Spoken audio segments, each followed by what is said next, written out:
nadie ha podido. Rostro de mi gente, rostros sencillos, y juntos decimos ante nadie me humillo. Nada nos detiene, ninguna presión, a nada le debe esta gran nación. Vendrán terremotos, corruptos y mafiosos, hombres o mujeres, ya no hay miedosos.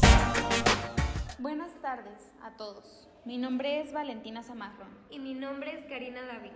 Les damos la cordial bienvenida. En el podcast del día de hoy hablaremos sobre el patrón del mal de Medalla. Ya muchos conocemos a este personaje, el cual se llama Pablo Escobar.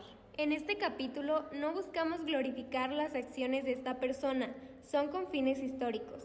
Buscamos reflexionar sobre el narcotráfico y cómo marcó para siempre a una nación que aún sigue sin olvidar. Pablo Escobar, antes hay que adentrarnos más en su vida, porque la gente pensará que apareció de la nada, cuando en realidad no, todo fue por consecuencias derivadas de su vida personal. Claro, Cari. Para poder llegar al fondo de todo esto, hay que tratar de entender cómo era su ambiente, y eso nos remonta a Colombia en los años 70 y 80, en los cuales este país se enfrentaba a una situación muy complicada por la corrupción, falta de oportunidades y una crisis muy grande.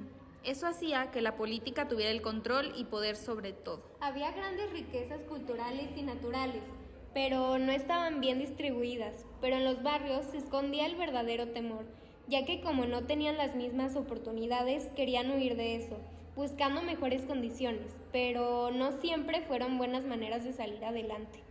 Pese a la necesidad de buscar un futuro mejor, apareció una droga que para ese entonces tenía una demanda muy grande, era la cocaína.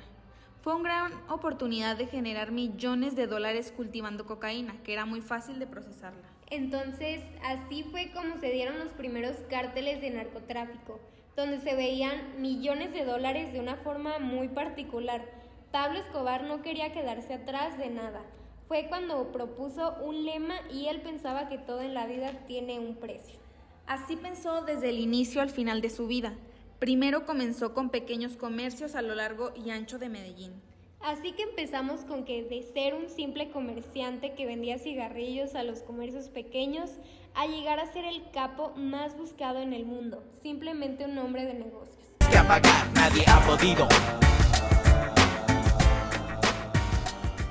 Pablo Escobar Gaviria nació en 1949 en el municipio de Río Negro, cerca de Medellín, en una familia de clase media-baja. Su madre era maestra y su padre campesino. Desde joven, Pablo demostró ser ambicioso y astuto, y sin demasiados escrúpulos. Fue así que desde muy joven comenzó a meterse en problemas debido a los trabajos ilícitos que solía hacer, empezando por vender exámenes hasta llegar al grado de traficar cocaína. Y a finales de los 70, Escobar ya estaba inmerso en el negocio del narcotráfico, pero no como un simple intermediario. Él quería controlarlo todo. Fue entonces cuando, junto con otros narcotraficantes, fundó el Cártel de Medellín, que muy pronto se convirtió en el más poderoso del mundo. Él era muy claro con lo que quería realizar, porque su trabajo llegaba a lugares muy lejanos y conocidos de Estados Unidos, logrando un imperio en el mundo de las drogas. Siempre fue un hombre de palabra para hacer sus tratos, eso lo llevó a llegar muy lejos. Y lo más impresionante es que se estima que ganaba hasta 420 millones de dólares a la semana. Imagínate, Cari, tanto dinero que literalmente enterraban billetes porque no sabían qué hacer con ellos.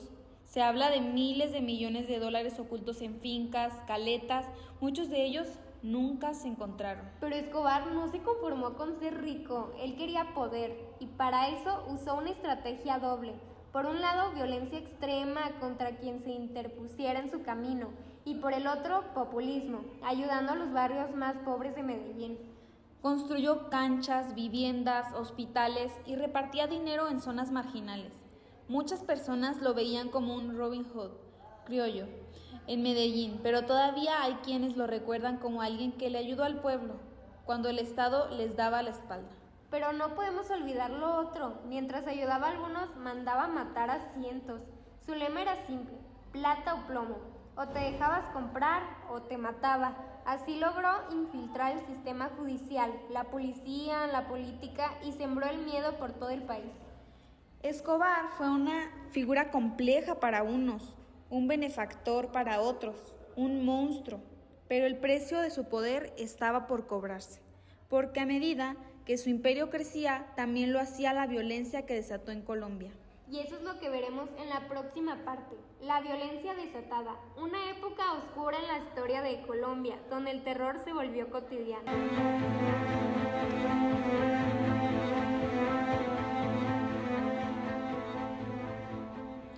A medida que Pablo Escobar ganaba poder, también crecía su desafío al Estado colombiano, ya que no era solo un narcotraficante, era una amenaza directa contra las instituciones, contra el orden público y contra la vida de miles de personas. Y lo hizo a través de una auténtica campaña de terror. Escobar no dudó en declarar la guerra abierta al Estado. Utilizó el secuestro, el asesinato, las bombas como herramientas de presión.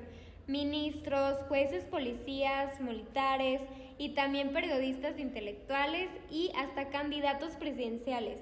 Nadie estaba a salvo. Uno de los crímenes más impactantes fue el asesinato de Luis Carlos Galán en 1989. Galán era un político muy popular que prometía mano dura contra el narcotráfico. Escobar lo mandó a matar en plena tarima durante un acto de campaña frente a cientos de personas. Fue un golpe durísimo para la democracia colombiana. Imagínate pensar que mataron al presidente.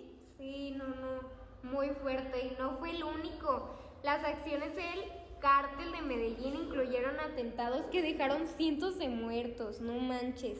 Uno de los más atroces fue el atentado al vuelo 203 de Avianca en 1989, donde Escobar ordenó poner una bomba en el avión porque pensaba que un candidato presidencial viajaba en él. Imagínate, no.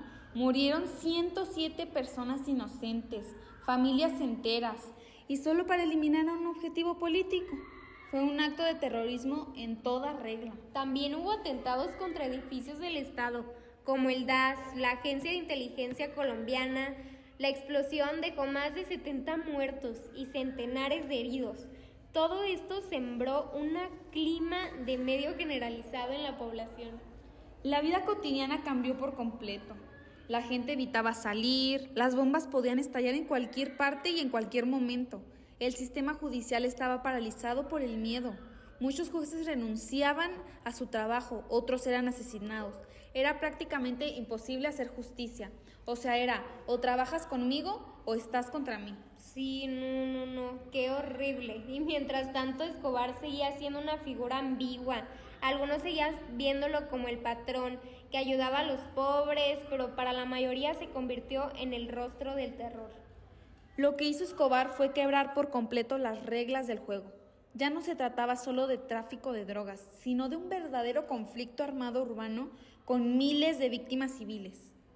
Y en medio de ese caos surgió una respuesta. El Estado colombiano, con apoyo internacional, obviamente, decidió que Escobar no podía seguir siendo intocable y ahí comenzó la gran cacería.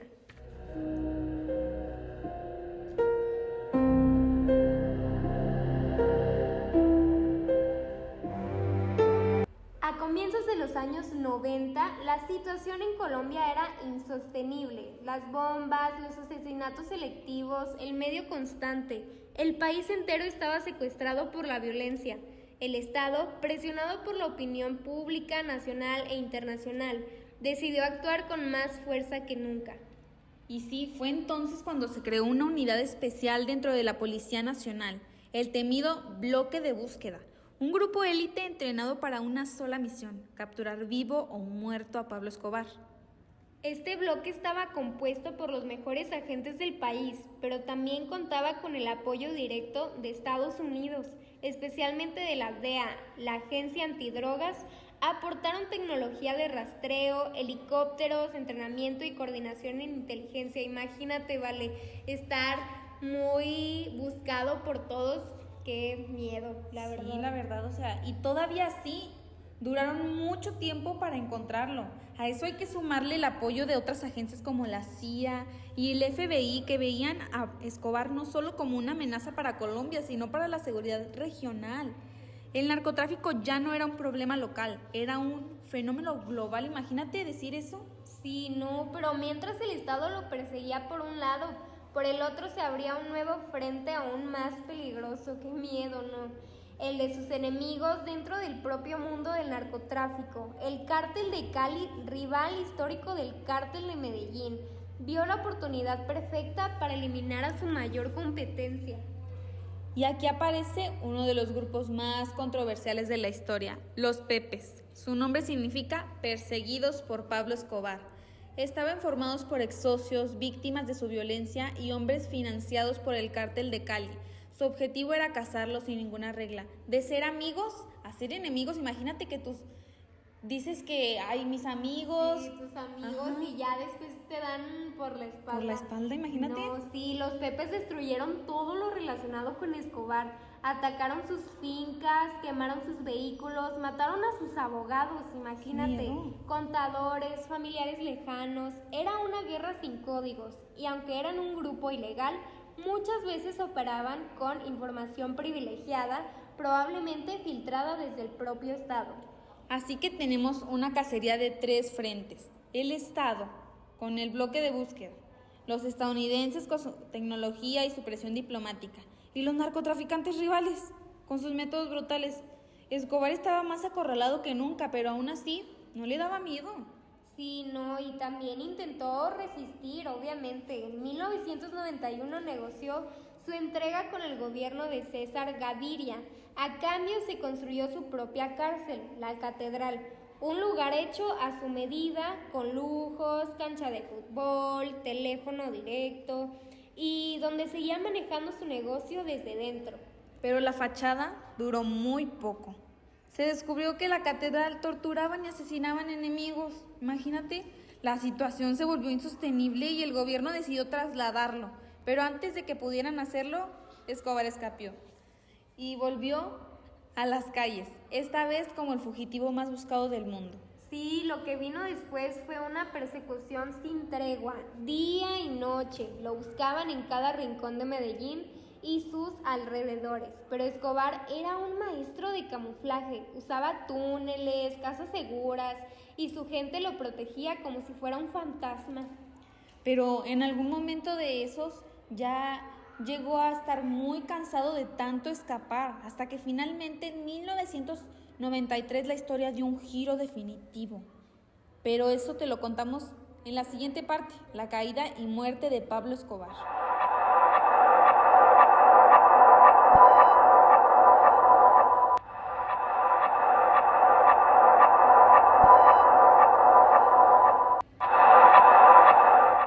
Después de escapar de la catedral, en 1992, Pablo Escobar se convirtió en el hombre más buscado del mundo. No podía confiar en nadie, cada vez tenía menos aliados, menos recursos y más enemigos. Su familia estaba bajo protección del gobierno, imagínate decir eso, que primero enemigos y luego ya a mi familia la protege el gobierno. Sí, no. Sus fincas destruidas y su red de colaboradores desmantelada poco a poco. Escobar vivía escondido en casas humildes, cambiando constantemente de ubicación, usaba métodos rudimentarios, se comunicaba solo por teléfonos públicos o breves llamadas, desde techos y azoteas, para que no lo encontraran. Sí, no, que te estén buscando así a ese extremo. No, pero en diciembre de 1993 cometió un error. Durante una llamada telefónica a su hijo, que estaba vigilado por las autoridades, la señal fue triangulada por equipos de rastreo proporcionados por la DEA. El 2 de diciembre de 1993, el bloque de búsqueda localizó a Escobar en una casa de barrio de Los Olivos en Medellín. Rápidamente rodearon el lugar. Cuando Escobar intentó escapar por los techos, comenzó un tiroteo. Sí, y minutos después, Pablo Escobar fue abatido. Tenía 44 años. Su cuerpo quedó tendido sobre las tejas con disparos en el torso y uno detrás de la oreja, lo que aún hoy genera debate sobre si fue asesinado o se suicidó.